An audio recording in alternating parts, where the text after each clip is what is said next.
अस्सलामु अलैकुम everyone. PMS CSS S A के छठे लेक्चर के साथ तमाम सीएसएस एस्पायरेंट के खिदमत में हाजिर हैं और आज के लेक्चर में हम डिस्कस करेंगे कि once we are done with making statement of the topic, then outline, then writing introduction. अब जो बारी है ये है writing body part of the essay, like paragraphing. एक ऐसे की पैराग्राफिंग किस तरह से करते हैं, ऐसे की बॉडी किस तरह से अटेम्प्ट होती है, और पैराग्राफ में डूज एंड डोंट्स क्या हैं, पैराग्राफ में कौन सी चीज़ें एग्जामिनर देखना चाहता है और कौन सी चीज़ें हम उसमें ऐड कर देते हैं जो एग्जामिनर नहीं देखना चाहता। तो दोस्तों आज हमारे मतलब मेरा आइडिया ये था कि मैं साथ कंक्लूजन भी आज डिस्कस कर लूँ। लेट्स सी टाइम किस तरह से मैनेज होता है और हम किस तरह से इसको लेके चलते हैं। आज जो पहली चीज़ हम डिस्कस करेंगे वो है कि एक ऐसे की बॉडी या पैराग्राफ किस तरह से लिखा जाता है, किस तरह से कंस्ट्रक्ट किया जाता है, उसमें क्या साइंस और क्या प्रिंसिपल्स और क्या मेथडोलॉजी इन्वॉल्व है। नंबर 2 हम डिस्कस करेंगे कंक्लूजन राइटिंग। एक ऐसे का कंक्लूजन कितना अहम होता है और वो किस तरह से लिखा जाता है, और मतलब आज हमारा ऐसे के छठे लेक्चर में तकरीबन सारा गुर सिखाने वाला काम मुकम्मल हो जाएगा।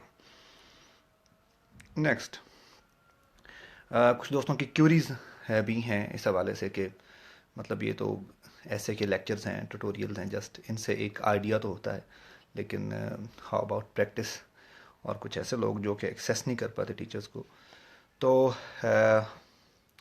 ऑनलाइन कोचिंग या ट्रेनिंग का they are asking time and again.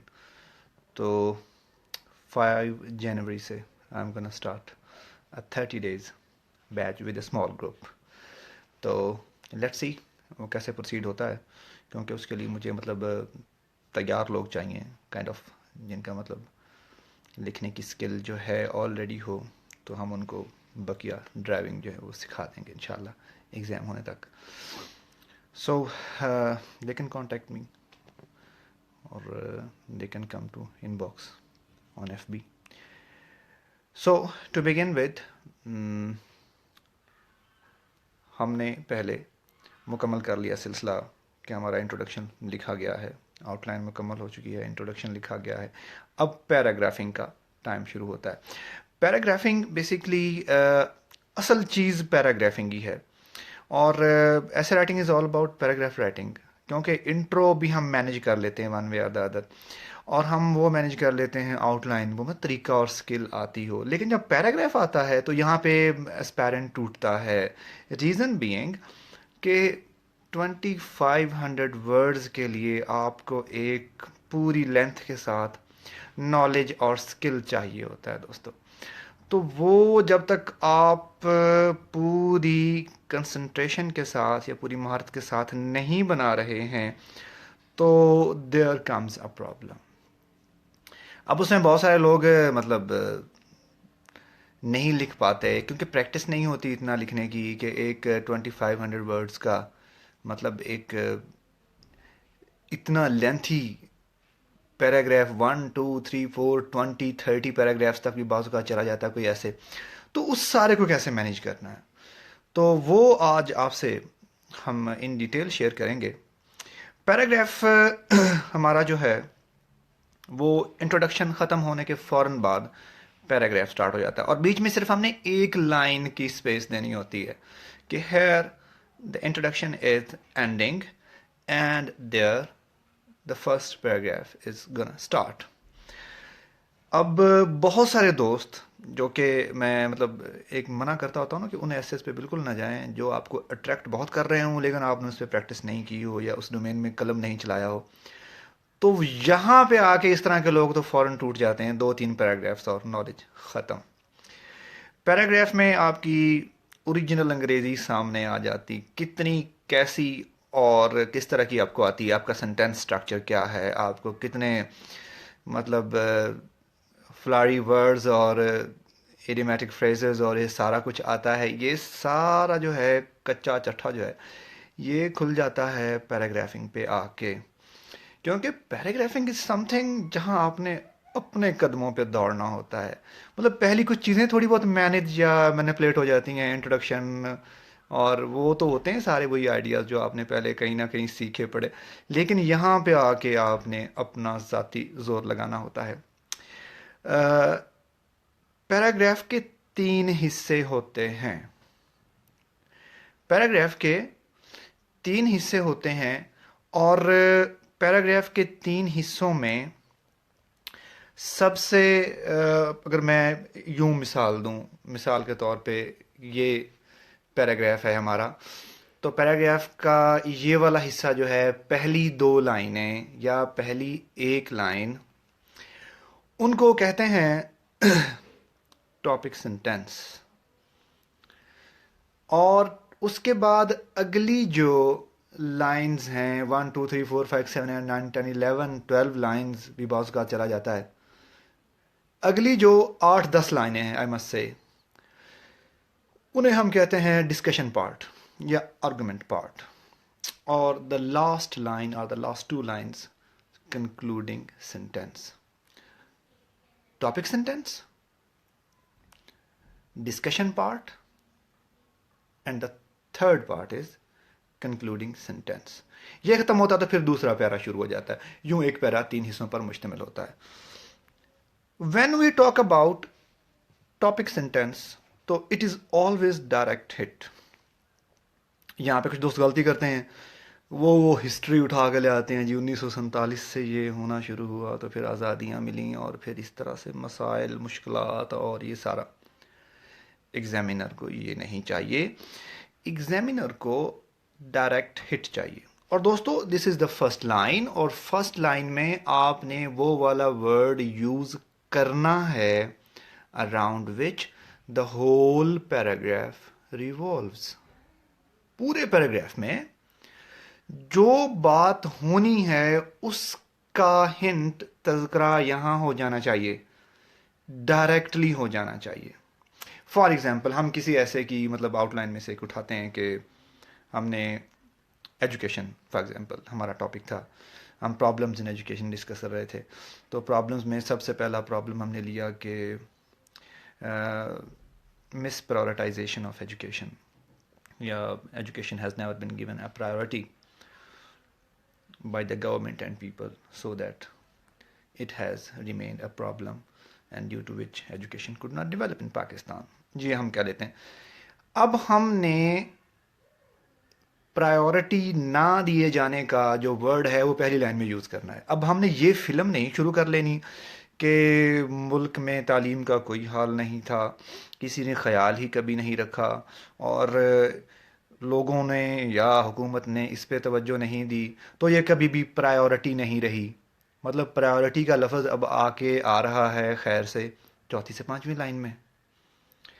तो examiner want be waiting for this कि असल बात जिसके गिर्द पूरा पैराग्राफ घूमेगा इसने कब की है, एंड पे जाके तीसरी लाइन में जाके, तो ये किसके गिर्द घूम रही है।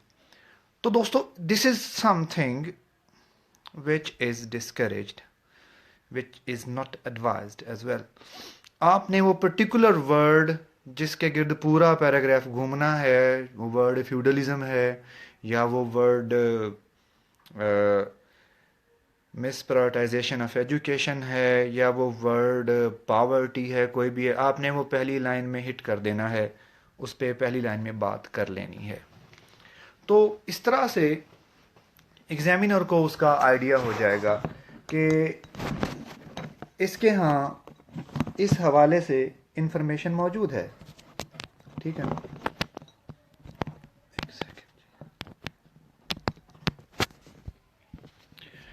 ये वो चीज़ें हैं जो रिक्वायर्ड हैं आपके एक अच्छे पैराग्राफ को इनिशिएट करने के लिए, कि आपने पहली लाइन में ये मैसेज कन्वे कर देना है कि पूरे के पूरे पैराग्राफ में इन फ्यूचर या फर्दर क्या बात होने जा रही है। नेक्स्ट नेक्स्ट फिर शुरू हो जाता है इसका अगला पार्ट, जिसे हम कहते हैं आर्गुमेंट पार्ट। अब आर्गुमेंट पार्ट में आके स्टूडेंट्स इसलिए कंफ्यूज होते हैं कि इसमें क्या ऐड करें और क्या ना करें। अब दोस्तों यहाँ पे एक चीज़ है जो आपने ज़हन में रखनी है। बहुत सारे स्टूडेंट्स मुझे कहते हैं कि सर मैं बहुत ज़्यादा पढ़ना चाहता हूँ, बहुत मुतालिया करना चाहता हूँ। भाई किस लिए? सर मैं चाहता हूँ कि मैं अपना ऐसे लिखने से पहले बहुत बल्क ऑफ नॉलेज जो है वो मतलब उस पर काम करना चाहता हूँ, और एक बहुत ज़्यादा इल्मी शख्सियत बन के आना चाहता हूँ कि मैं बहुत पढ़ के आऊँगा तो फिर वो लिखा हुआ होगा मेरे पैराग्राफ में, तो एग्जामिनर। दोस्तों इससे पहले जो मतलब मेरे पास रहे हैं ट्रेनिंग में दोस्त, अभी उनको आइडिया है कि मैं बिल्कुल भी इस चीज़ की हमायत नहीं करता कि आप पहले अफलातून जितना नॉलेज इकट्ठा करें और फिर ऐसे लिखने बैठें।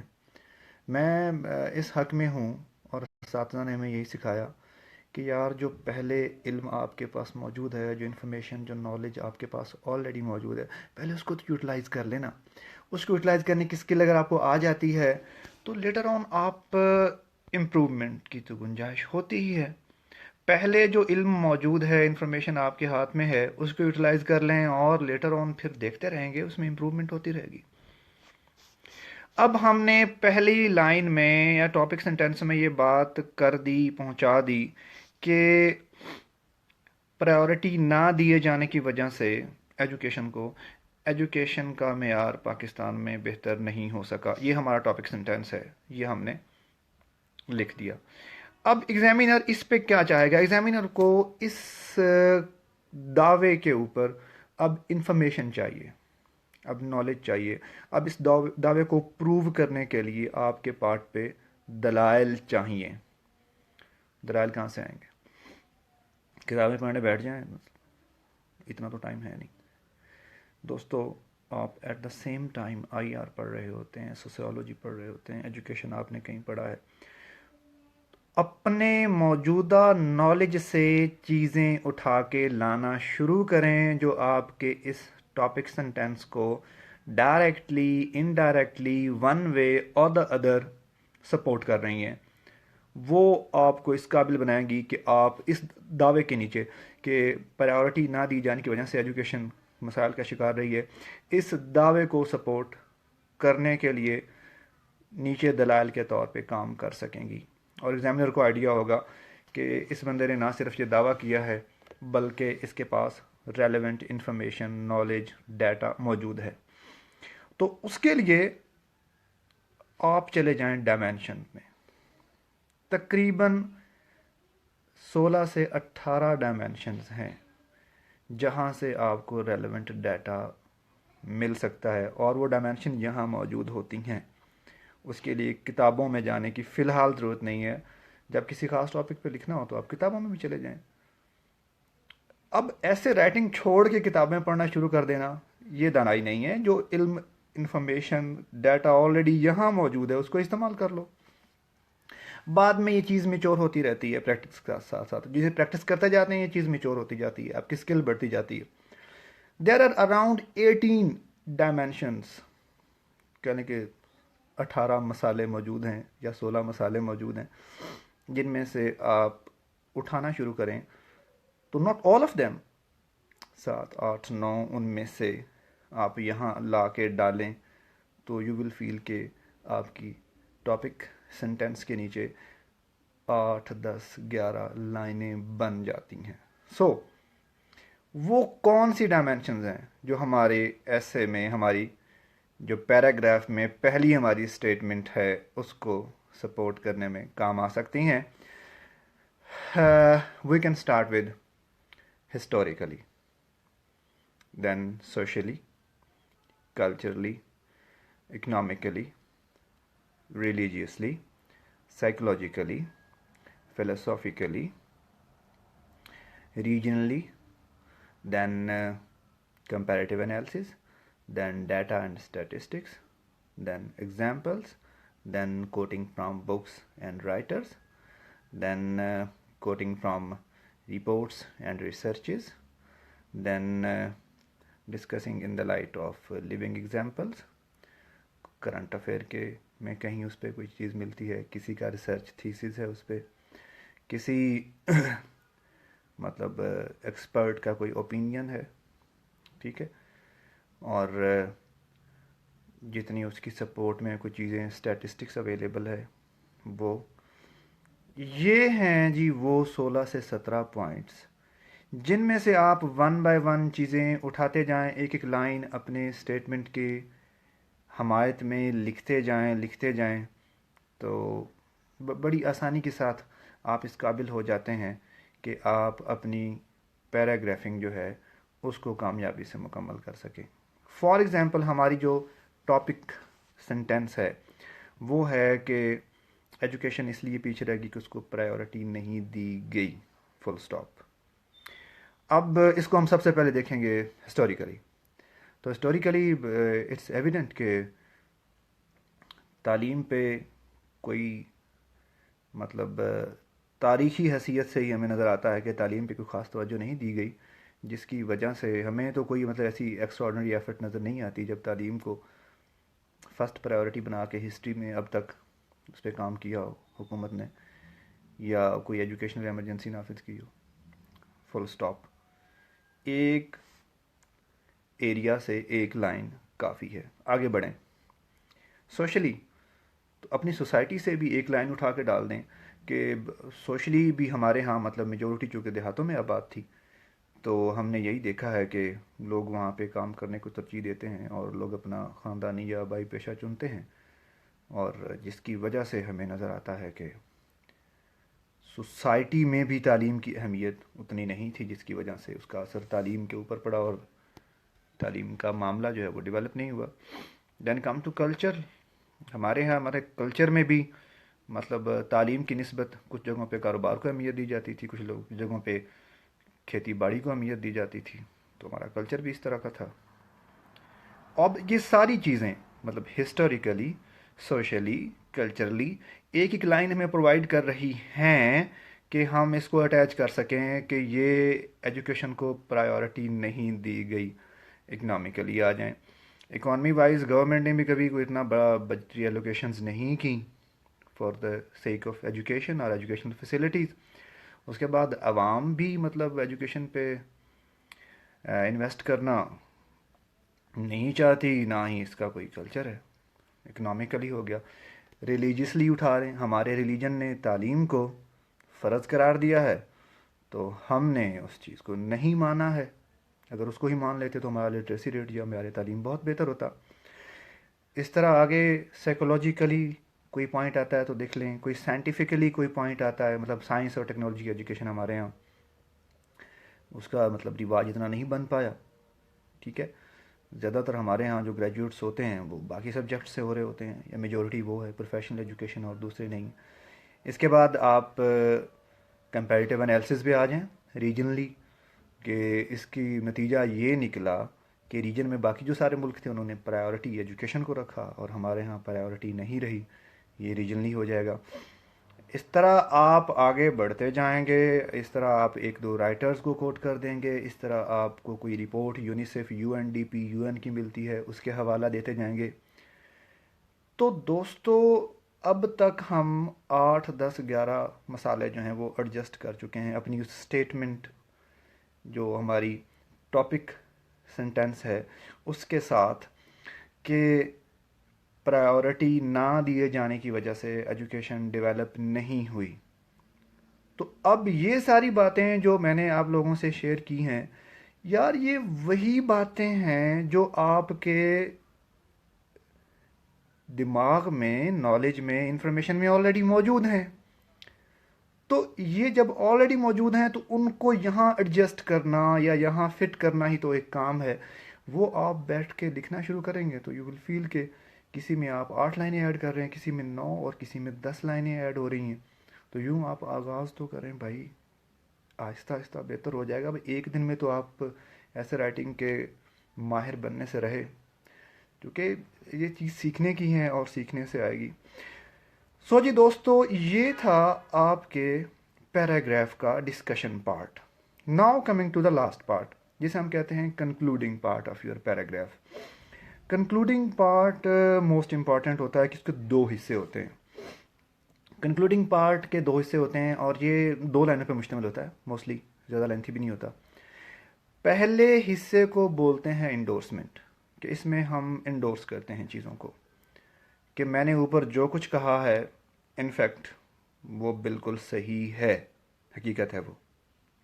दूसरे हिस्से को हम बोलते हैं लॉजिकल सीक्वेंस, कि दूसरे हिस्से में हमने इस ख़त्म होते हुए पैराग्राफ को कनेक्ट करना है नए पैराग्राफ के साथ।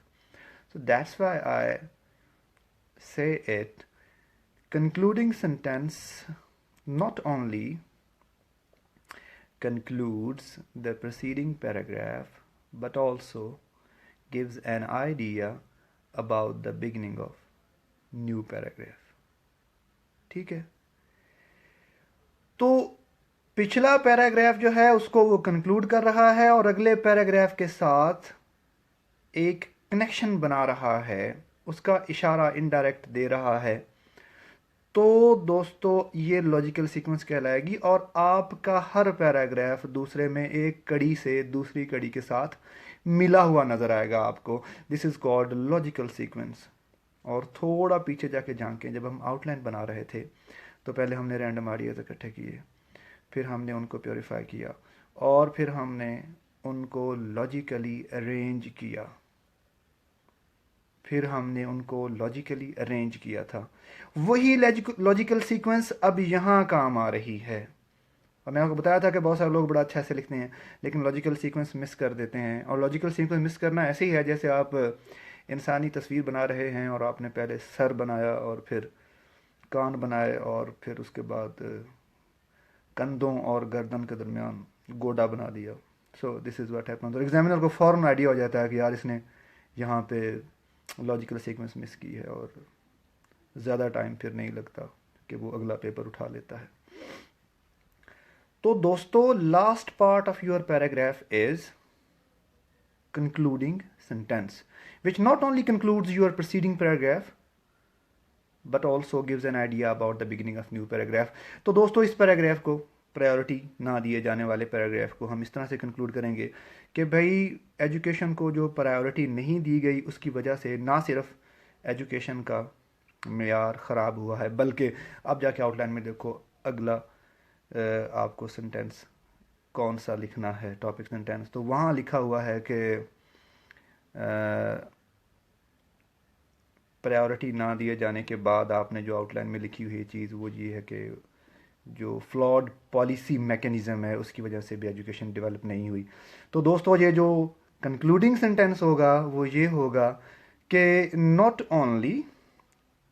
Only miss prioritization of education has kept the education sector underdeveloped, but also it has been neglected by the policy makers, full stop।